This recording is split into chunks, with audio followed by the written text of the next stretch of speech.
Hey everyone, we are live. It's Jex in Space. Today we're going to jump in and do a little more of the Onyx mission. Sorry, no, we're not doing the missions. We're doing Onyx facility run. And then I'm going to jump in and record a podcast. It'll be episode 2 of Jex's Jump Joint. And we're going to look at the Onyx facilities in more depth and do a little review of the what's good, what's bad, what's working, what's not working, and overall, what does this mean for Star Citizen and where we're at in development right now. So I will do a transition when we get to that phase, but I'm going to try to run through at least 1 or 2 Onyx facilities, both the engineering and research side.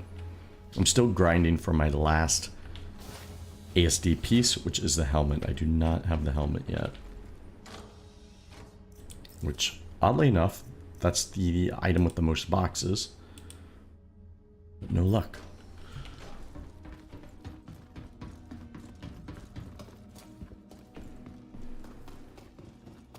Alright, so we are waking up in an Onyx facility, so we can just start right away. See if we run into other players or not. See how picked through these are.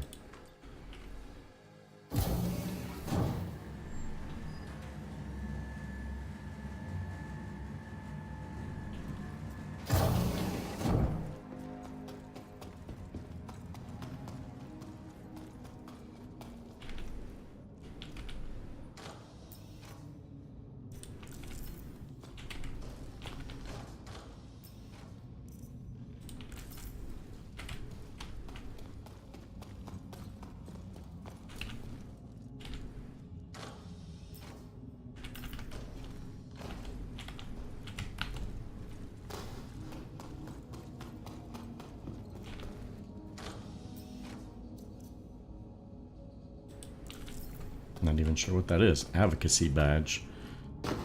Just another one of the medals, I assume.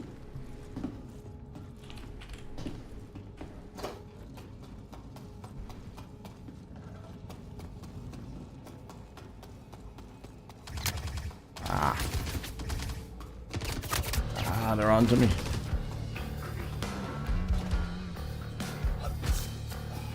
Usually get through there without an injury. So that was a little unfortunate.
Okay, got an injury.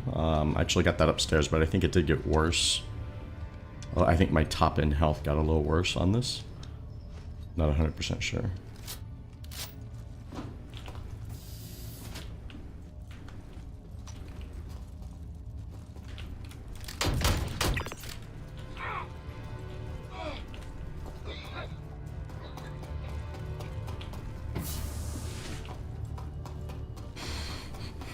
And onward.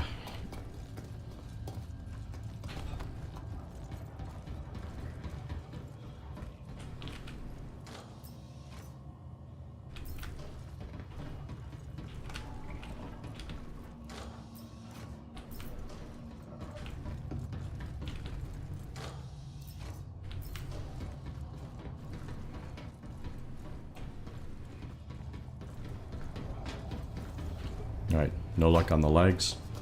I've really not had luck doing this recently. My rolls have been really bad. Okay.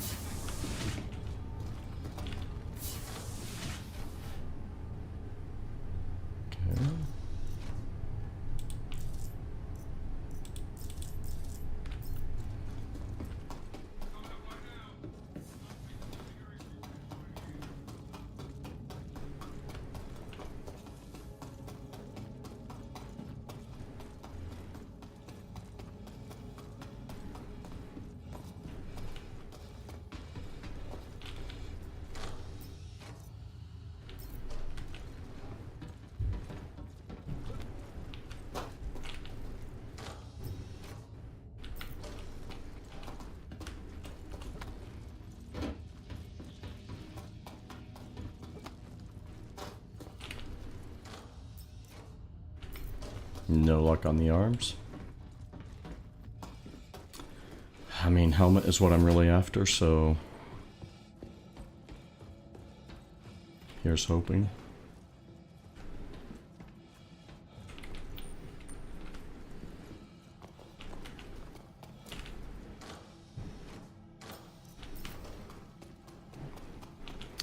Got 4 more chances on helmet.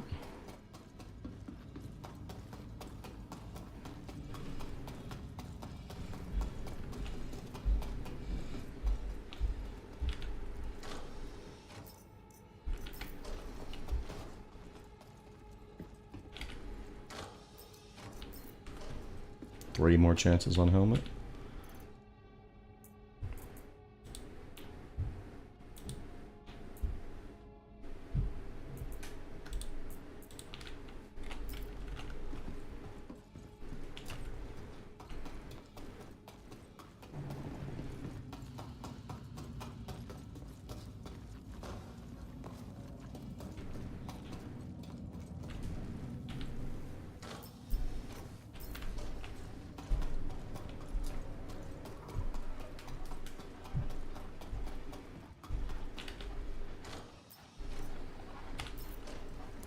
Just 2 more chances on helmet.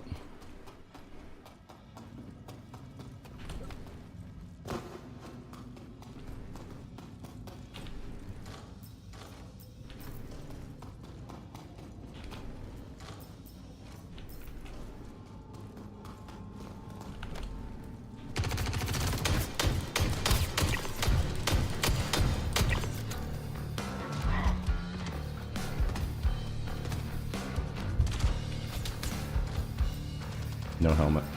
I've got one more actually.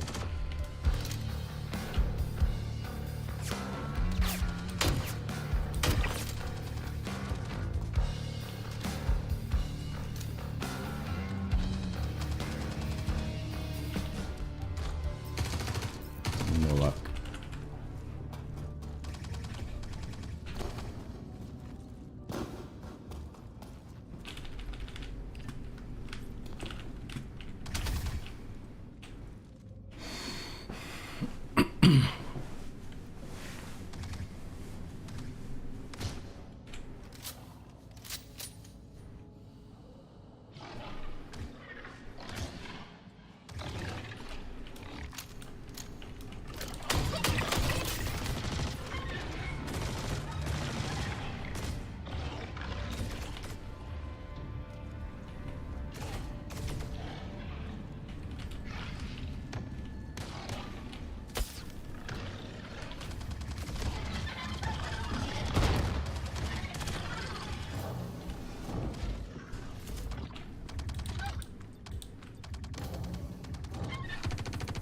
Okay, and that's the end of research. Yeah, made it through in about 8 minutes. So, pretty good for me. I'm not... You could probably get that down... I don't know if you could do it in less than 5, but I don't know. 4 to 5 if you're like just sprinting through it maybe, I don't know. I like to take out the dogs on the medical floor because they build up to be a big pack that follows you around. And then I try to do as stealthy as possible on the bottom floor, the 9th floor. Because once you fire your gun, like, it does start attracting things, so... That's been my go-to method.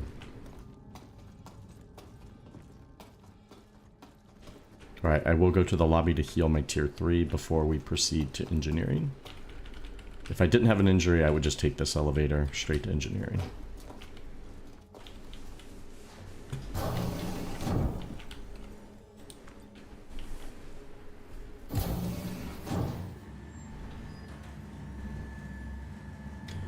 And I don't really need the chest piece. I already have, I definitely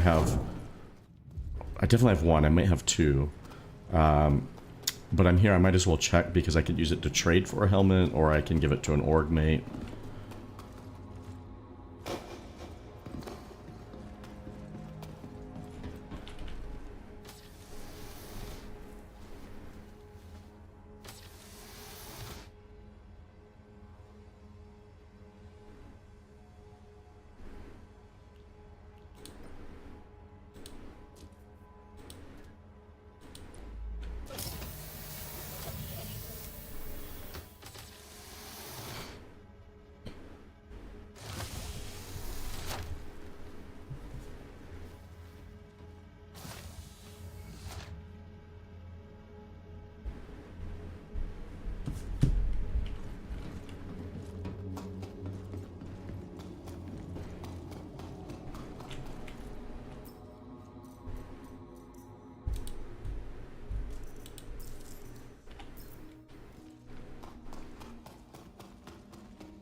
Okay, now we do engineering. Let's see how long this takes. This usually I can do in about 5 to 6 minutes.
There we go. Sorry, boys.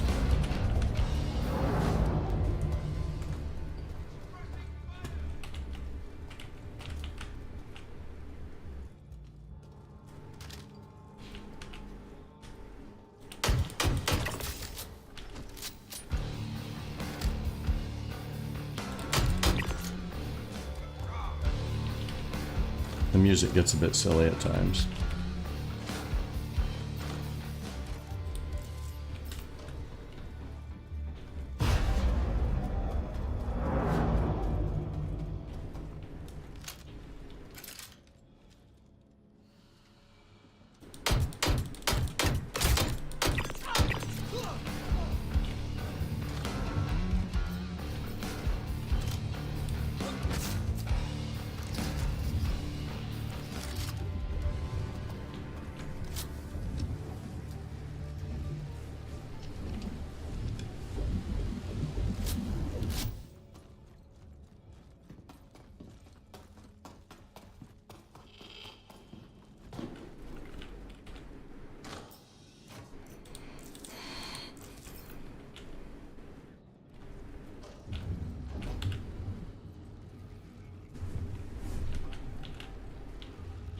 We're going to wait for this pulse and then proceed.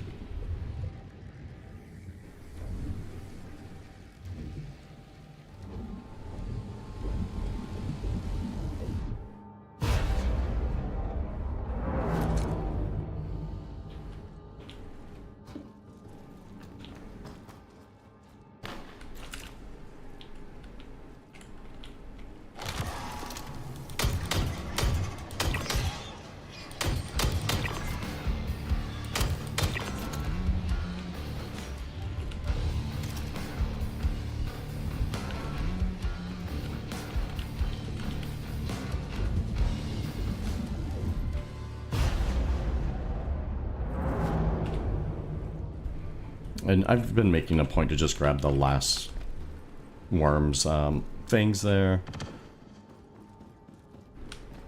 Who's shooting at me?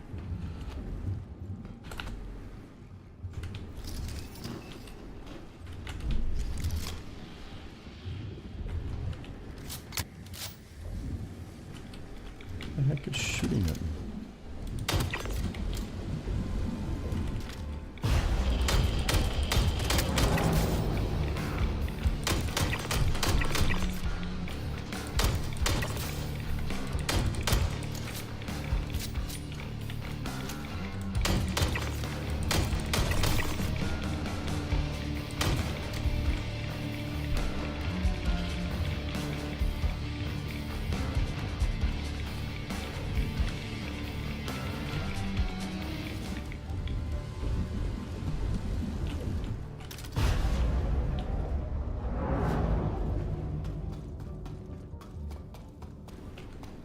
That must have been one of the guys survived the elevator blast and was shooting me in the back there.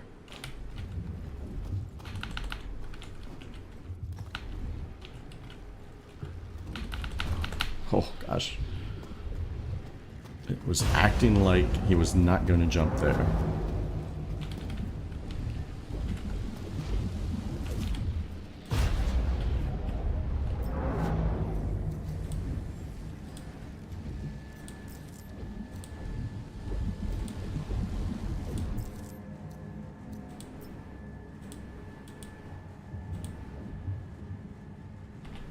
Getting low on P8R ammo.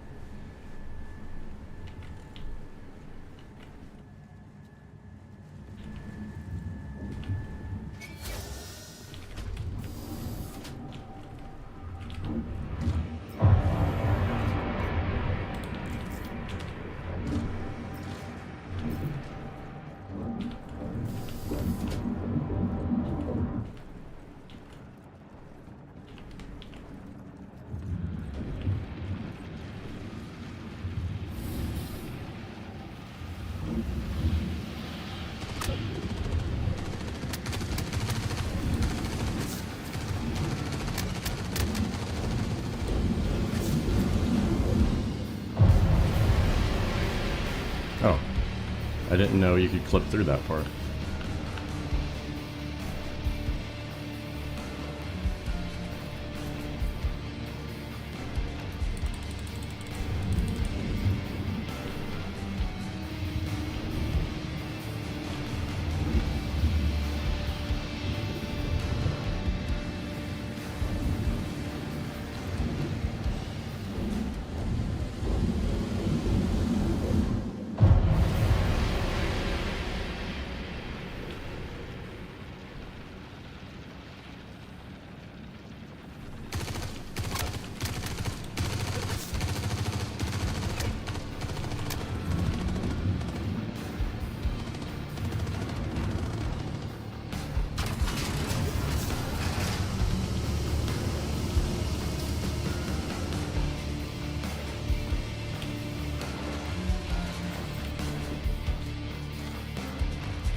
No luck.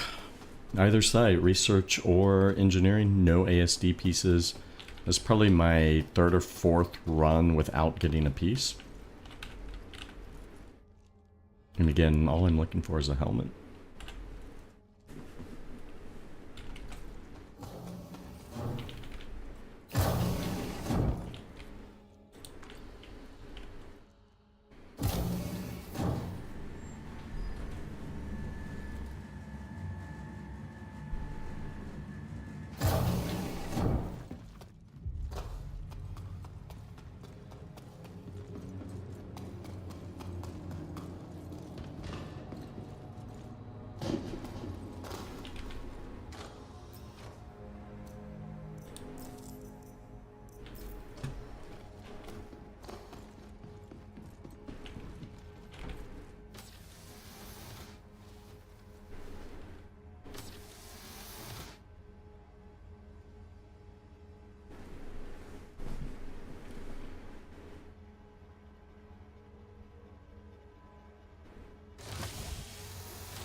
All right, we might do one more run, or we might jump straight in and do the podcast. I'm basically going to check and see if I have another server to get to, and that will determine the outcome here.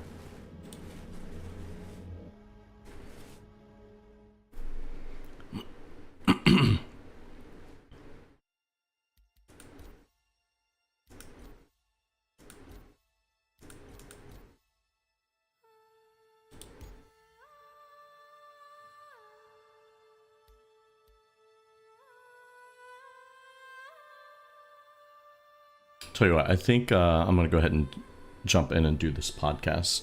Get that out of the way, because I don't have a ton of time right now. And I'll be back on later tonight to do some more of the Onyx, or maybe do some of the resource drive.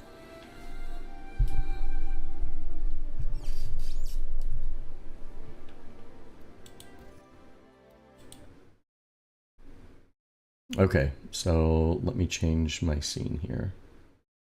So it's going to take me like a bit of a minute just to maybe set up and make sure everything's good to go. And then we'll jump in. I'm doing Jump Joint episode 2. And this is going to be on the Onyx missions. So just talking about what we were just doing. And this is more of a kind of a review of sort of the good and the bad. It's not like a how-to. It's more like what are my thoughts and opinions on the Onyx missions and what it means for Star Citizen as a game at this stage in development.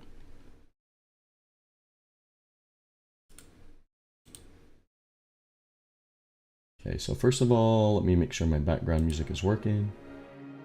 Okay, so that looks like it's coming through if we need it. And then I'm going to cycle through my clips real quick, make sure they're working.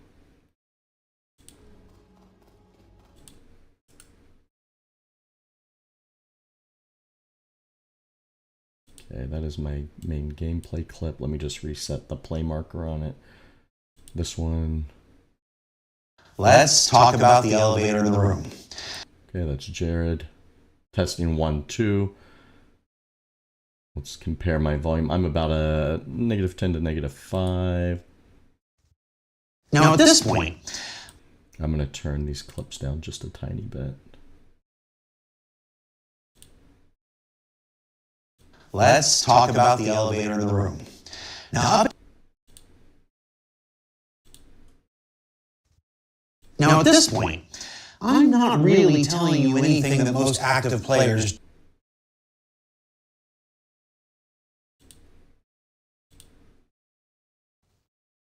It's been a sometimes frustrating process for everyone.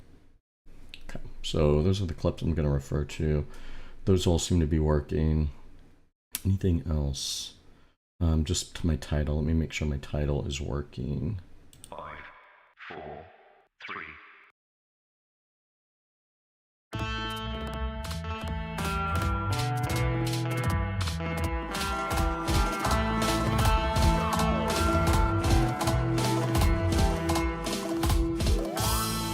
Oh, hold on. We have an issue there.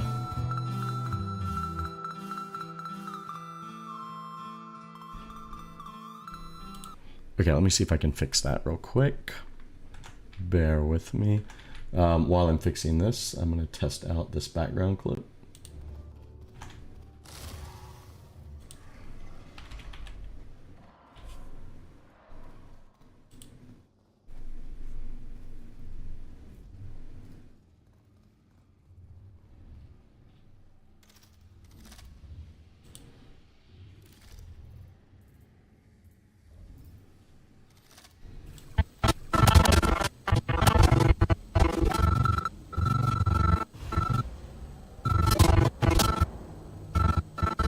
Huh, I don't know why that didn't render correctly.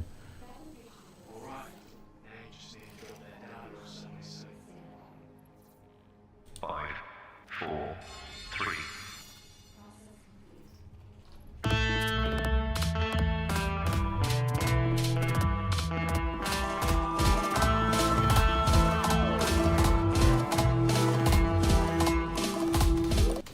That's really weird.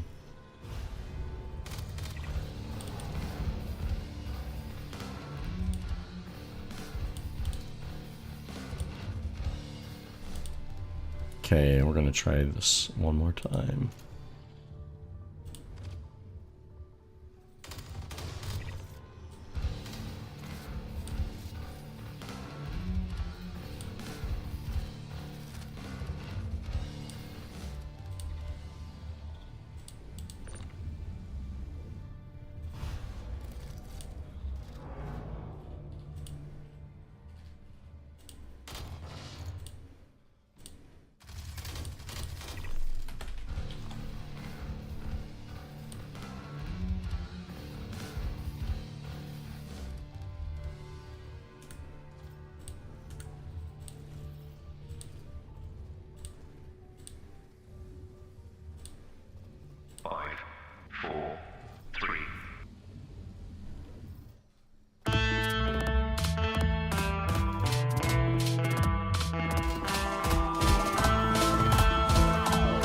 There it goes.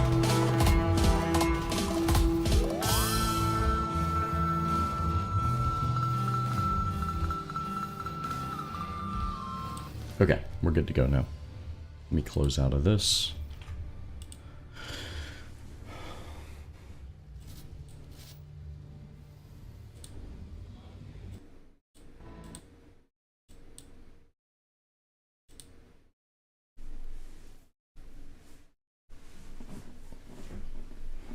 All right, and I've got my notes up. All right.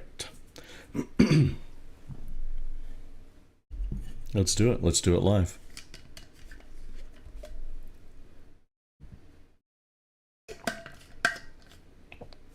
Okay, I am recording this for to go up to YouTube later. We're going to do it live on Twitch. It is streaming live to YouTube as well, and then it's going to go up as a video content later on. So I'm going to do a little bit of an intro and then set it up and then get into it. So I will not be responding to chat at this stage. Not that I have any chatters, but you know, if you are lurking and you want to pipe up because you something piques your interest, just know you know I might be holding off on responding because this is going to be a content piece for later, and it won't have that context necessarily. So yeah, let's jump in and do this. All right, so I'm going to go intro, and then I'm going to, I think I'm just going to leave it on this screen, and then I'm going to set up the background, and then we'll go from there. I might just transition the background on during the intro. We'll see. I might do that.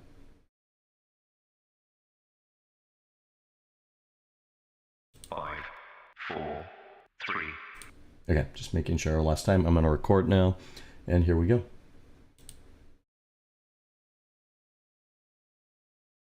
Five, four, three.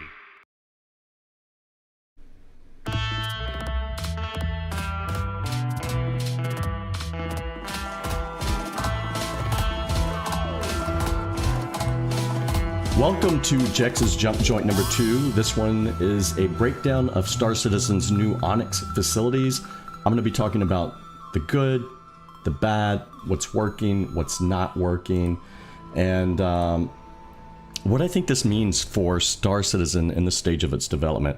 In the background, I have some footage here of me running through the Onyx facility, so I'm just going to let that play in the background as I kind of break these down and go into more detail on these. Let's start off with defining, like, what do we mean when we're talking about these Onyx facilities, in case you haven't been paying too close of attention to it. These are new content in 4.3. They're basically Star Citizen's first dungeons. So they have missions that lead to them and have a little bit of narrative. There's a little bit of puzzles that go with the missions. There's about 120 of these, as far as I know. They're in Stanton on all of the moons. There's 10 on each moon, or, you know, at least something close to that. It is important to note that these were released not fully idealized or fully finished. There are parts that are still missing. There is supposedly a whole third wing of these that are missing. Right now we have a engineering wing and we have a research wing. There's also cooperative zones, which are meant to be like contested zones, but more for playing in a group and accomplishing things together, puzzles that maybe require two people doing things at the same time, versus, you know, the contested zones where it's just every man for themselves, or, you know, groups against groups. So that's missing. I'm not 100% clear if that's supposed to be part of this third wing or if it's incorporated in all the wings. There's also been rumors of maybe like there's a boss fight somewhere that's missing, or maybe that's coming at a later location and a later release as part of the same narrative. These do pick up on the narrative that has been going on in Star Citizen all year. I think it's actually the B story mission about the regen crisis. So this is continuing where the Lazarus chain of missions or sandbox activities left off, continuing to explore the experiments of Dr. Yoritz and what he's up to.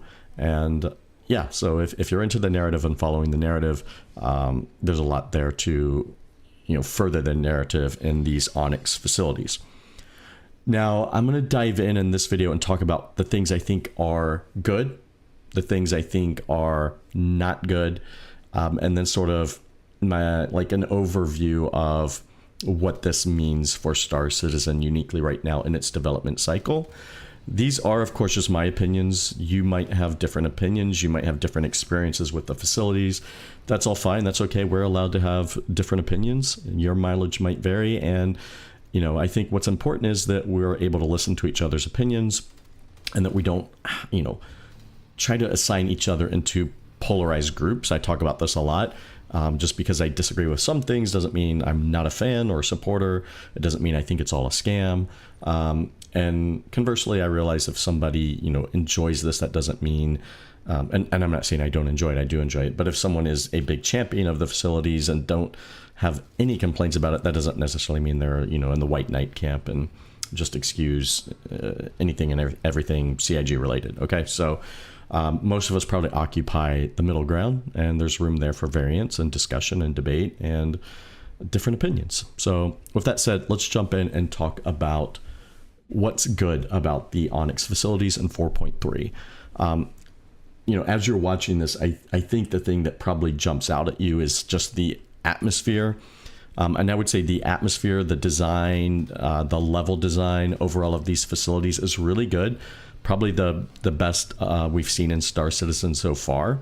I think they're a step up from the contested zones. They do feel similar to the contested zones, but there's more going on and just some really cool, unique areas and bespoke effects and things like that I think raise it up a notch. So really well done to CIG and their level designers, their game designers, their art teams, their environment teams. Like, really good job on these new facilities. And as far as I know, this was like new content. It wasn't like with Lazarus where they took some stuff from Theaters of War and just kind of changed it a bit and updated it a bit and made it work for that, which was fine. It was good they used the content. But I think what's impressive here is if they did develop something from scratch, they did it pretty quickly and it's really well done. So definitely kudos to the team there. I also really like the mission giver for this one. Arkin Maller, I think is his name. He does a great job of sort of leading you through these missions. And I thought they just did a good job with his performance and his animation and design and all that. So again, really good job with that. I think it's one of the better mission givers that we've had in Star Citizen. And yeah, maybe we'll see where that goes. And if we see Arkin come back for more in the future, that would be great. Now, another thing I'll touch on, and this is going to kind of be in my good and bad columns, but the narrative building. I think using these first 2 points I mentioned, Arkin Maller, the mission giver, and the atmosphere and level design, there is some really good things they're doing with extending the narrative that we've been seeing in the, mostly in the Lazarus sandbox activities, but also they've done a good job of just like putting narrative in the game in just ambient ways. Like when you go into a medical clinic, you hear, patients there that are upset about the, the regens not working. And I've loved seeing these like story just kind of woven in different places, and none of it's in your face. It's not like there's a cut scene that blocks the gameplay and it sits you down and just like feed you this narrative. Like, you have to be paying attention to get it. But I think they've done a really good job with extending this narrative out, making it interesting, and just dripping pieces of it along the way and letting us engage it sort of at our own pace, right? So that side of the narrative for 4.3, I'm really happy with, and I think they did a great job. I've got 2 more things in the good column. So I'm not trying to sandbag this, or I'm not trying to just give like a few token examples. Okay. Because I've got 5 good, I've got 5 bad. So I'm trying to be fairly balanced here. Number 4 on the good column.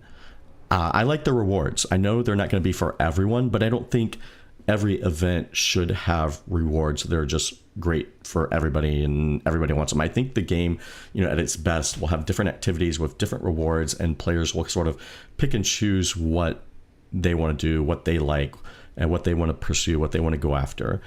So for these events and this event and these missions, we're getting the Geist armor. It's the new stealth armor. I don't think it's fully realized yet. Like, we don't really have stealth gameplay. We don't have FPS scanning, so we don't have the counter to that. I think we're all anticipating that these Geist suits will be more important once FPS scanning is a thing, if we want to reduce our signature, especially in PvP. So, I think from that standpoint, they're a pretty decent reward. And I think they look okay. I think the versions, like the ASD version with the hood and the fabric integrated, look a lot better than the standard versions without. And that does require you to kind of grind through and get it. So, it makes sense to me that sort of nicer armor is a step up. And my fifth point of things that I think were done well with these Onyx facilities is the player distribution system. Now, it's a little bit hokey the way it's implemented. I'm going to talk about that a little bit later. But I think the idea of spreading players out intentionally, especially for this type of event, it gives us something to contrast all the other events we've had, where we were basically funneling people to a handful of locations and really encouraging, like, let's get there and fight it out and duke it out and see who gets away with the goods. This one, they had a different philosophy of, let's try to spread people out. They might still find each other. You can try to, find PvP, but you have to be a little more thoughtful about it, a little more patient. I've seen people, like laying some traps and waiting, and, you can certainly do it that way. So it's good. It's good to have both, right? It's good to have areas where they're more contested, it's more PvP, and it's good to have other areas where the focus isn't PvP, but there's still a chance of it. So you still have to be on guard, but you can also go in and grind this out, and be a little bit safer. So I thought having this system where when it's working, it's supposed to, if I take a mission and it sends me to this one location, then the next player that comes and gets the mission, it's going to send them somewhere else. It's trying to keep us spread out. So really good to see that level of design coming into the game and that thought, and giving a little bit of, different experiences for people who want to play and experience the game. But maybe, not everybody wants PvP contested zones. So I think having a balance of opportunity for players is good. Different play styles, different opportunities, like I said, with the rewards, different things you can choose to go and do in the game. It's where we need to get. It's what's healthy for the game at the end of the day. All right, let's shift gears and talk about the bad. Again, I've got 5 points on the bad, pretty balanced. I didn't actually do that intentionally. It just happened to work out. Okay, the first thing I will mention, and this is going to be, a little bit controversial depending on where you sit on this and what your experience is with MMOs, but one is the grind.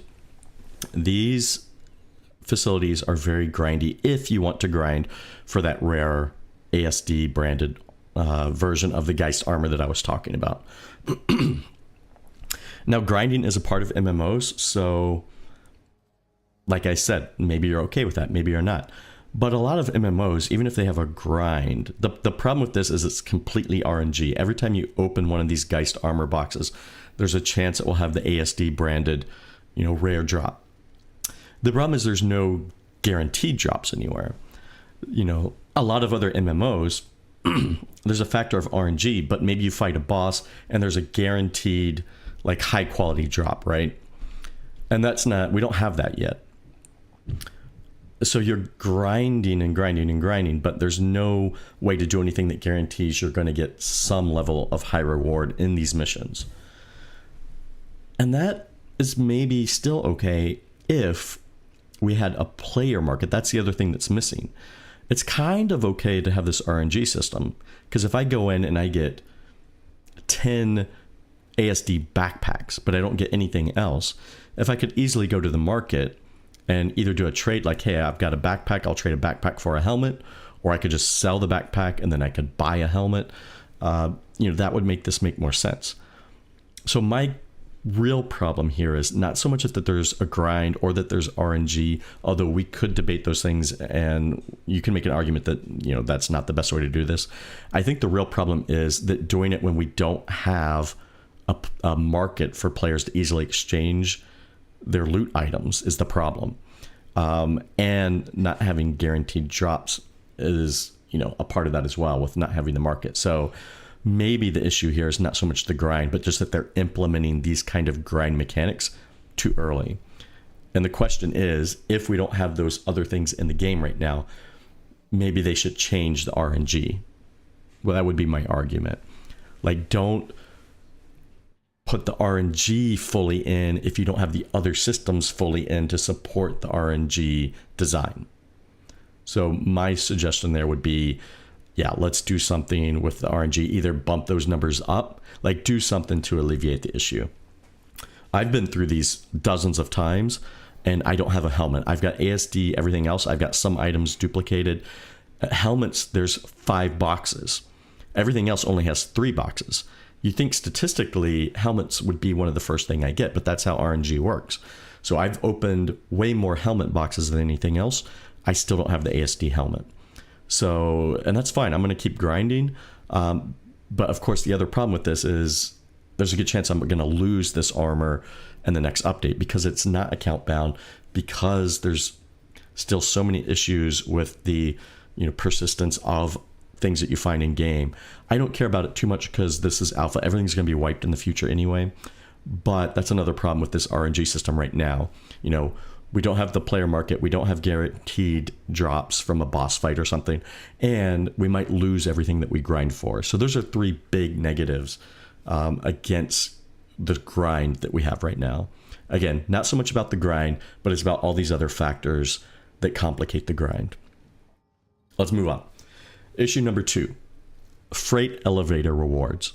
Why am I completing these missions and getting my ASD storage drive rewards, which Wicklow wants for different trades, with the freight elevator? All right, and this is where I'm going to bring up my first 2 clips to bring Jared into this from his recent Inside Star Citizen. Let's talk about the elevator in the room. Now, up until this point, freight elevators were mostly used in single-player, short-term environments like personal hangars. There would usually only be one user, and on the back end, it would be stowed when you left, and a fresh new freight elevator presented every single time you went back in. Now, while certainly not perfect, these tended to operate better than the ones out in the wilderness at, say, outposts, which, like many other things in the verse, tended to compound their issues over time the longer they were left to run. Okay, so this is Jared in the recent Inside Star Citizen talking about freight elevators. And basically what he's saying here is freight elevators in your hangar good, or at least better. Freight elevators and outposts problematic.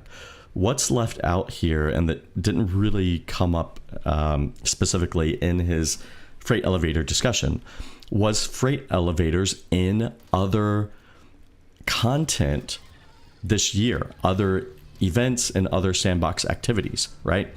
So we've had freight elevators used this year for contested zones. They've never worked reliably.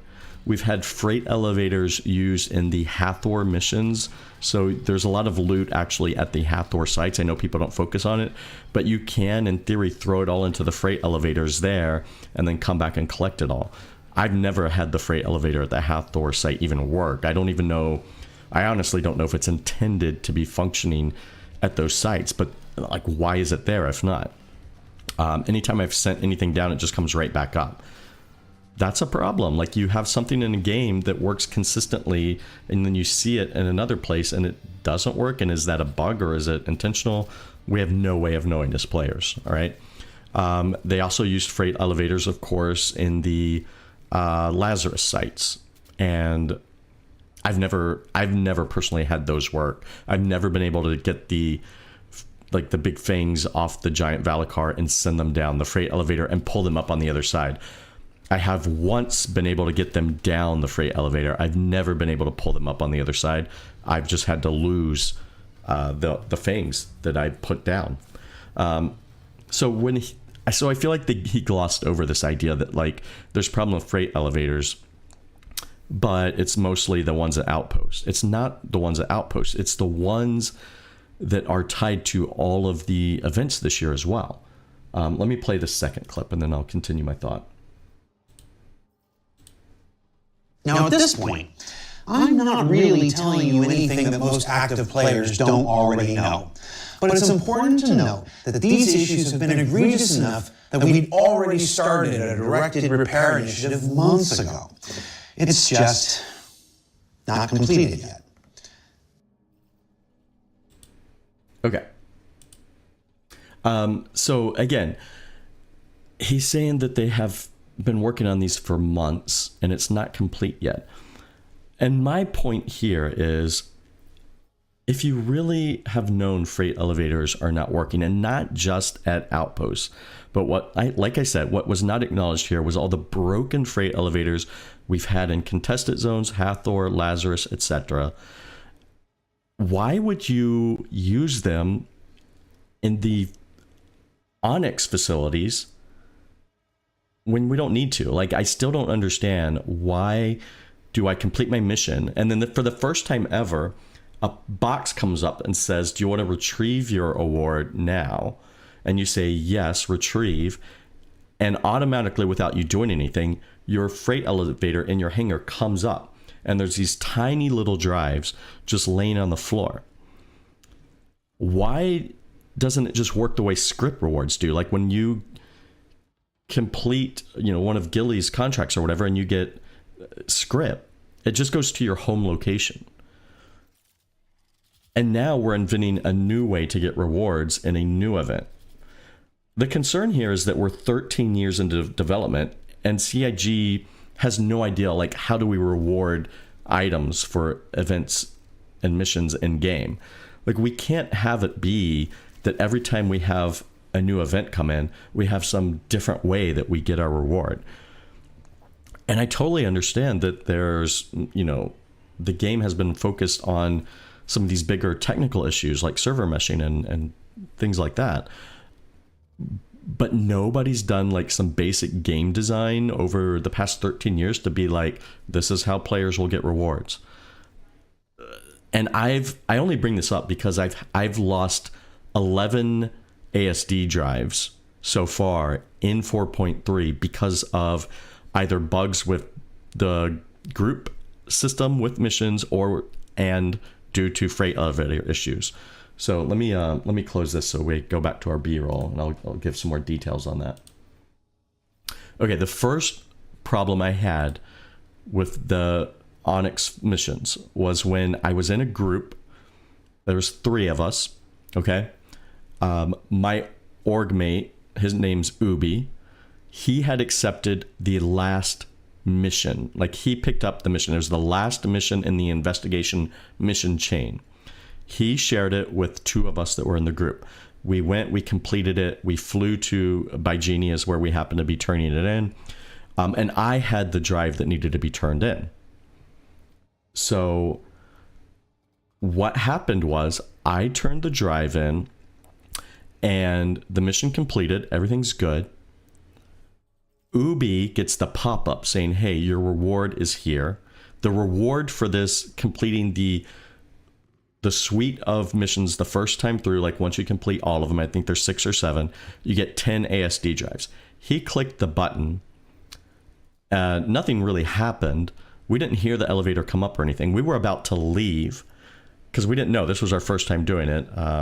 Kind of. We did it in PTU once. And he just happened to go over and walk in the elevator and check and saw the 10 drives and the hard drive. So that was a little sketchy, but he got the drives. And that's all fine and good. He got 10 drives. But the problem was when I went to my missions, because now I was going to do my final mission and get my 10 drives, I didn't have that option. It had locked it out for me. So I could only do what they call the updated missions. So basically the way it works is once you complete all the missions, which come up one at a time sequentially, then you are giving 4 repeatable missions that are basically the same. It's 4 of the missions repeated, but they're called updated. The only update is really that they reward 1 drive each now. So my only option was to take that, and now that's what I've been doing. I've been getting 1 drive at a time. So I missed the opportunity to get my 10 drive reward. The problem with that, and the way it worked in PTU was not this way, by the way. In PTU, what happened was whoever got that reward, their missions upgraded to the 4, one reward drive missions. But for other people that had the mission shared, they basically had the option to repeat that last mission. It was like they hadn't progressed yet. So then you could do it and get your 10 rewards even with other people helping you. And that's how it should work, because it doesn't make sense that you should be penalized that much for doing the missions in group. I mean, if you had 5 or 6 people doing this, you would each, instead of getting 10, if you just had to share those 10, I don't think that's really the intention. I don't know. I did submit a support ticket on this. I got a response, but it was basically just like, please support this to the issue council. It didn't really say what the intention was or, how it should work or anything like that. So that's a problem. The second one I had was definitely just a freight elevator issue. That was one where I was just doing one of those one-off missions where I get a 1 reward drive, and I put it down. It said confirm. I said yes, and it said, do you want to retrieve your reward? I said yes. The elevator just never came up. I checked all my inventories, no drive anywhere, so it was just gone. So again, this is point 2, and it's a big one, but it's just, if you have known freight elevators are broken, and they've been broken for this whole time, and we just had an event where everyone complained about freight elevators, why are we tying the reward drives, which is just a currency, really? It's just a Wicklow currency. Why are we tying that to the freight elevator?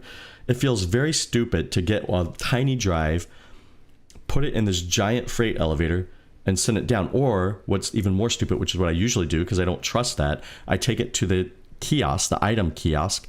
I put it in my local inventory. I go over to the freight elevator. I drag it onto the freight elevator. I bring the freight elevator up, and then I send it back down. All of this to turn in like a tiny little drive. And then to get my reward, the elevator comes back up with a tiny drive on it that I then take, and I take it back and put it in the item kiosk.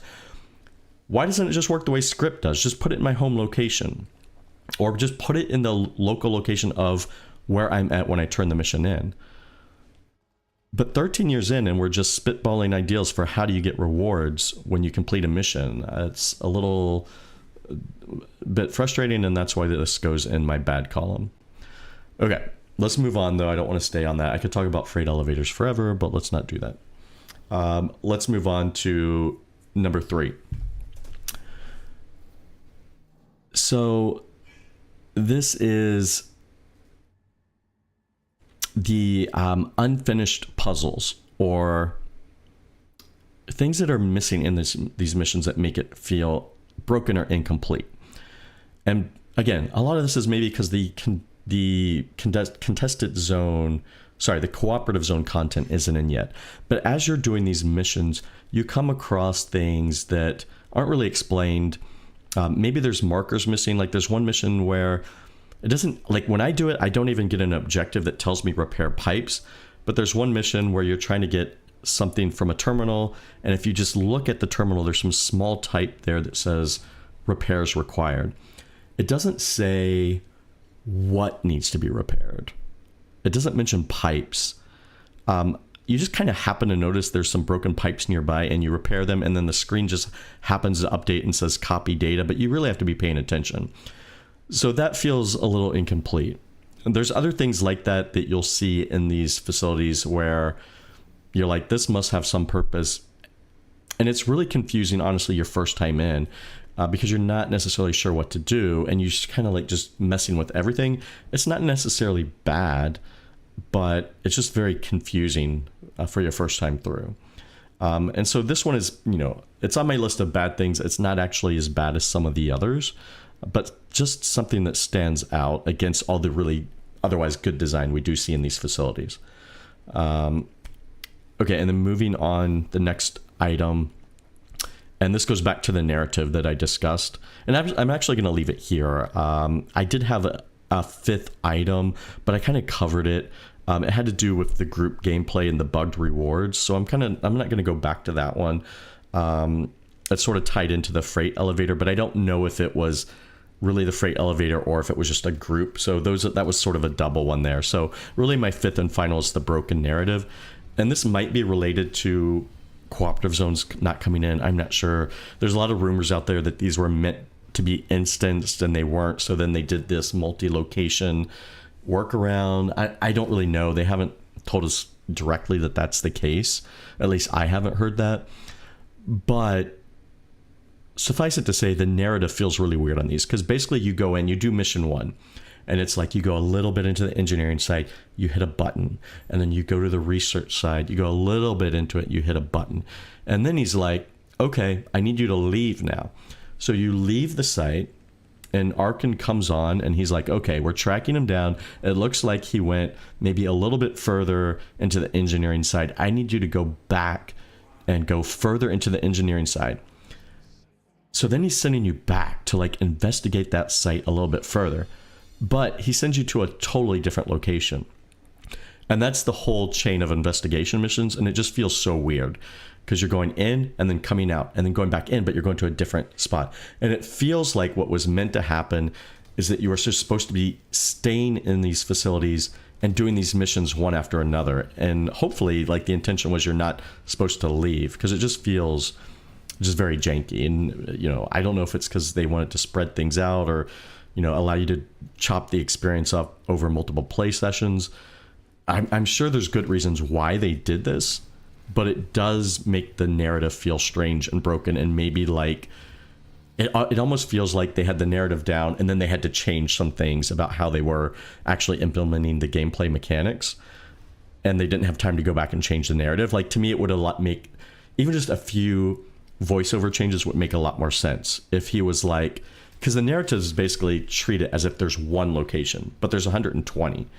So even if they just said like, hey, we were looking at the data you got us, and we know he went to another site and, you know, did some further experimentations at that site. We want you to go over to that site and, you know, track this down.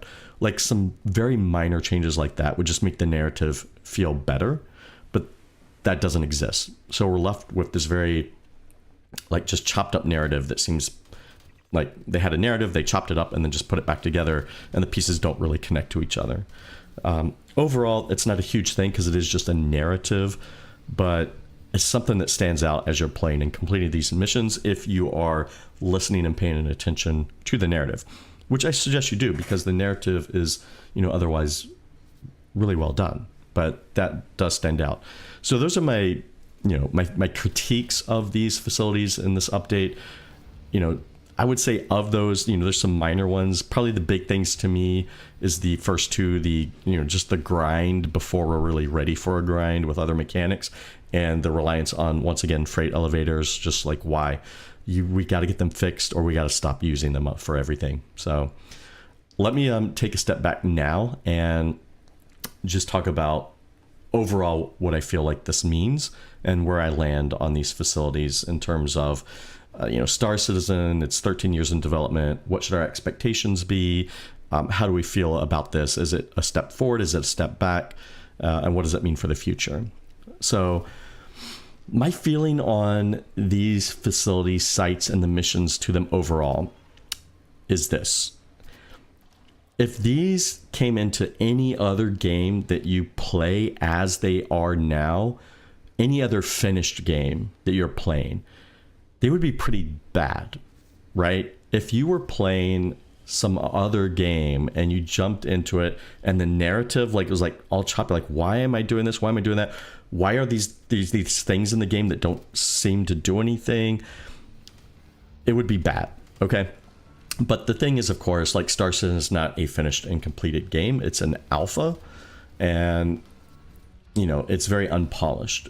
And the truth is, for Star Citizen, these facilities are maybe the best thing that we've seen in combining narrative and location and level design and missions into a sandbox activity like this. So it's a really good step, I feel, for Star Citizen, but it also shows like how much work is left to be done to get on par with, you know, being like a 1.0 stage. There's still so far to go to get this to feel like something that would feel good in a normal game, where you could like recommend it to somebody and they could go in and play it and like they would feel like it's a good experience. Like right now, I feel like if you took someone that wasn't a Star Citizen player and you were like, hey, jump in and check out these events, they would be like, this feels really broken and terrible, and there's some cool things, but like there's so much wrong. So that's sort of the, juxtaposition of what this is right now, because it's in the middle of alpha. I mean, are we in the middle of alpha? It feels like we're in still early to middle alpha, right? But it's a step in the right direction. I think it's a big step actually in the right direction. I think it's a promising indication of like what we might get when we have more developers working on Star Citizen and less focus on Squadron 42. The other way to say this is hopefully everything in Squadron 42 feels a lot better than this. Like if you were to play Squadron 42 next year and the missions were like this, it would not be good, right? It would not be good. So we need to raise the bar on the Star Citizen side. But, it just shows like there's a lot, as good as they are, there's a lot that we need to get better at and do better. And mostly, like the big concern, like they got to be able to do this stuff more quickly, right? Because one of the big issues right now is it feels like the teams working on Star Citizen, they can do one thing at a time. So if they're making something like Onyx, it means that Siege of Orison is not getting fixed. Contested zones are not getting fixed. Hathor is not getting fixed. Lazarus is not getting fixed. None of these things either exist right now, like Siege of Orison does not exist any longer, and it was really cool. It's sad that that doesn't exist. So they don't exist or they don't work reliably at all. But we keep pushing the next thing out. We still don't have distribution centers finished. Like, remember how cool distribution centers were supposed to be? That was supposed to be like our first raid content. And instead we're getting, we're sort of getting that here in the Onyx facilities. So these Onyx facilities, they're promising, they show potential, but will they get fixed? Or will we just be moving on to the next thing that's coming after this? And then it just gets abandoned like everything else before. And the more we keep adding in without truly fixing, we're just creating this giant backlog of stuff behind us that just is in game and doesn't work. And how long are we going to do that, right? When do we get the ability to get new content while we're fixing old content? Is that possible? Because it doesn't seem possible right now. And that's a bit troubling, right? So and this is kind of where this is leading to. I think the facilities are a good step, but the further we get into this project and the more we accomplish in terms of knocking out the big technical stuff like server meshing, it feels like it's exposing how poorly the underlying foundations of everything else is. We've had all this placeholder stuff for so long. The problems with freight elevators are a good example. They said they've known for a long time. Or the inventory issues, or how do we distribute rewards? We're 13 years in, and while we've been working on these big things, it seems like no work was being done in thinking and designing all these other systems. So we've just had all these placeholders, and it's like 13 years in, and we're just now starting to think about and figure out things that you would typically do in the first 2 to 5 years of development. Like, you usually are not figuring out your inventory system 13 years into development. You're usually not in a flight game figuring out your flight model 13 years into development. Usually 13 years into your development, you're not figuring out, how do I reward an item to the player? So it feels like we don't have any definitive direction on where we're going. And that causes a little bit of worry for me that, we've built so much on such a weak foundation. And what does that mean? Now we almost have to surgically go into that foundation and carefully take things out and put new things in and update it. And that's not easy because you have all this stuff on top of it now. And you have things like server meshing that now everything has to be, gone in and figured out how to work with server meshing. But then we're going to dynamic server meshing. What is that going to mean? And how long is it going to take to get some of these just foundational principles of how the game works in? And are we going to get there? So I think Jared kind of sums up actually a lot about how I feel. I'm going to go back and share another clip from Jared from his IC. And I think he nailed it here. It's been a sometimes frustrating process for everyone on both sides of the project. But at the same time, we're super proud of the content and cadence we've achieved this year, and of the strides all of our teams are making to make this the most compelling year of Star Citizen gameplay yet. For every single step backwards, I truly believe we're taking multiple strides forward, and the overall improvements to the experience along the way are what keep many of us motivated to continue going month after month. And with this new Onyx Facilities content drop being spread out over multiple releases, we're going to continue taking the time to improve existing experiences along the way. Okay, so yeah, I think he said it well. Like, frustration on both sides, and none of this is a critique, or I'm meant to be mean to CIG or their developers. Like, game development is really hard. I'm frustrated sometimes. I'm sure you guys are frustrated sometimes. They are also frustrated sometimes with themselves, and that's okay. Like, and it's good for them to share that and let us know about it. And as he says, they want to, they want to do better. They want to fix things. But that's kind of like where I'm at with this whole year of playability. I feel like we've had some really cool experiences that I've enjoyed, but they have been frustrating at times, and they've scared me a little bit in exposing how poor some of the underlying systems are functioning, like the freight elevators. And it scares me a little bit about how little seems like actually planned out in terms of game design. Like, what have game designers been doing for 13 years? I wish there was more of a solid plan of like, this is where we're going, and this is what we're doing, and this is how we're going to get there.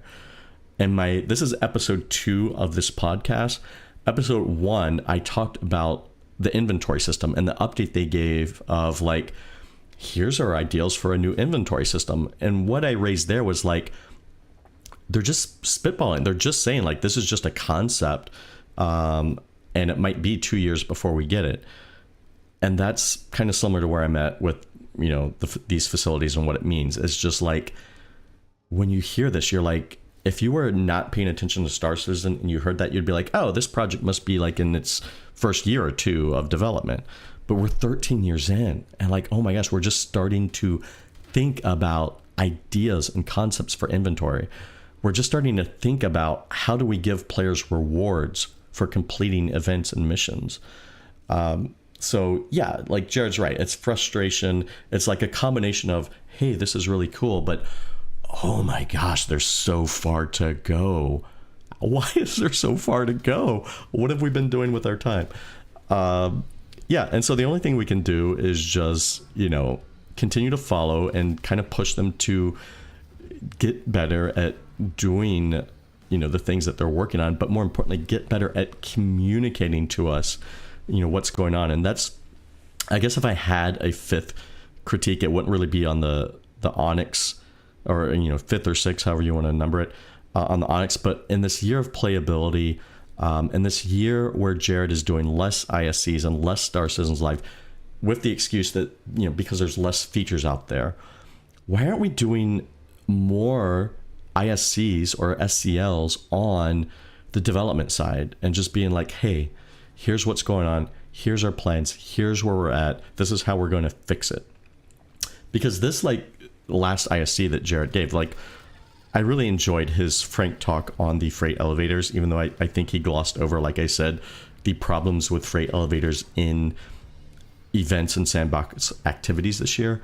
But it was really great to hear him just say like, yeah, these things just, weren't working as we thought they would. We underestimated how well they would work. That's our bad. And here's what we're going to try to do. So we need to get more of like, bring Rich in. He did mention Benoit's going to be in soon. Bring Chris in, bring the developers in and just give us updates on what's happening in development. We don't need to focus on features so much, but just what are the plans and where are the developers right now? Are they mostly on Squadron 42, which would be understandable? Is that an explanation for, why things are taking so long? But what's the plan to get everyone on Star Citizen, and when can we really start seeing some of these like very basic things start to get better and work. So those are my thoughts. Let me know your thoughts in the comments. Let me know, what do you think of the Onyx facilities? Are you enjoying them? How have you found the grind for ASD branded gear if you're going for it? Do you think the RNG numbers are too low? Are you happy with them? Have you found the full suit? What do you think of the reward system, the way you get rewards? Have you had problems with the freight elevators like I have, or is it working for you? And more importantly, I think, like, what do you think of these facilities overall in 4.3 for how they fit into Star Citizen's development? Do you think they're good and you're happy with how they've turned out? Do you think there's some concerns with them? And where's the balance at? Like, where do you come out in the balance, and what are you looking forward to next? Jared did mention 4.3 is going to have additional content releases as we move forward. I'm anticipating we'll get that third wing and we'll get cooperative zones. There's some rumors we might get some kind of boss fight either in these or in some other location. What are you looking forward to as this sort of 4.3 continues with sub patches over the next couple months? I'm going to drop it there and just ask, if you can, hit the follow button. Be sure to share and like. This is a new channel. This is my second podcast episode, and it helps immensely. Watching, first of all, is great. Thank you so much if you watched. And if I could ask just a little bit extra, if you can hit that follow, like, share, etc., it goes a long way. I appreciate it and hope to see you soon in the next one. Otherwise, I hope to see you streaming on Twitch or in another video on YouTube soon.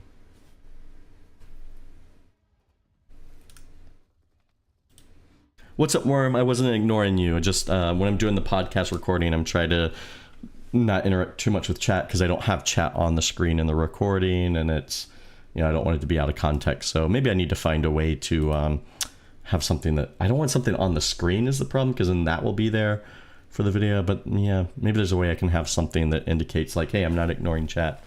But yeah. If you do come in on a future one and there's other people in chat asking questions and you happen to be around and I'm doing a podcast recording, you could jump in. Maybe I need to like create a command. Yeah, that's what we need. We need a command that's like, Jex isn't ignoring chat. He will respond once the podcast is finished. Something like that.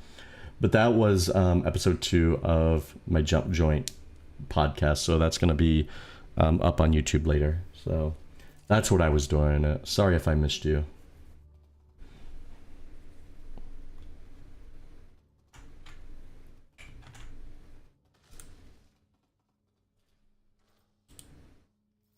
Give Worm a chance to speak up here. Worm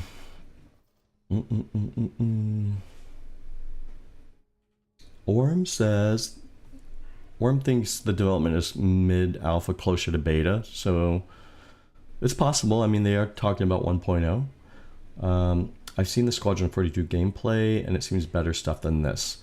I do agree. The glimpses we've gotten at Squadron 42 do seem better than what we have in Star Citizen, and that is, I think overall that's a good thing, because they've had way more people working on Squadron 42. Like, hopefully the idea is that those people will come over and make Star Citizen as good as Squadron 42 is. So we should want Squadron 42 to be better than Star Citizen by far right now, because so many more resources have gone into it. Man, that ended up being, I don't know, let me check the time on that. I think it was about 35, 40 minutes. Well, let me see what my actual recording length is.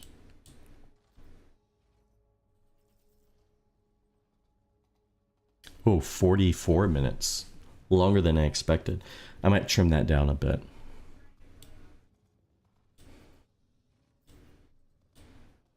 All right, and that gets me... That's funny, because my stream itself is only an hour and 16, so I really flew through the Onyx facilities when I jumped on. I did that pretty quickly, all within 30ish minutes plus my prep time, so not bad. I'm gonna leave it there for now, because it's 5 o'clock for me. I gotta get some other stuff done, and then probably will be on tonight. I'm trying to knock out this Twitch achievement. It's like you got to stream 25 out of 30 days. It's a tough one, but I think I'm at like 22, 23, something like that. So I got to keep going for the next few days to get that. And yeah, so I'll probably be on tonight and see if I can get that ASD helmet I've been grinding for with no luck. So let's leave it there. YouTubers out there, thank you for tuning in. Do look for, if you didn't catch all of that podcast episode, definitely look for it later. I'll have it posted. And as always, more than anything, I appreciate the lurks and the watch. That is more meaningful than anything else. But a close second would be if you can hit that subscribe button, or if you could like or share a piece of content on my channels. That would be really an awesome way to go above and beyond. So either way, I appreciate you. Hope you guys are having a chill day. And yeah, hope to be back this evening with a little more Star Citizen, actual just like playing the game. And less of me talking, more of me playing. Once I get that ASD helmet, I'm going to do a video on stealth. All right, so that will be probably my next longer video, is like just a really good exploration of like, does stealth and Star Citizen work at all right now? And by that, I don't mean ship stealth. I mean, I'm going to put on the ASD gear and I'm going to jump in with a knife and a silenced pistol, and we're just going to see what happens. I'm curious, because these facilities, it seems like they just come after you. It seems like they just know where you're at. But I have been running through more recently, not fighting people, and it works sometimes. Like if I just run past them, but other times like they're just like on me, especially the dogs. The dogs, maybe they can smell you. I don't know what it is. So yeah, we'll jump in. I got to find that helmet, and then we're gonna go full stealth mode. So look for that. I will make a video. That will be something I do on stream, but I will make a video of that as well.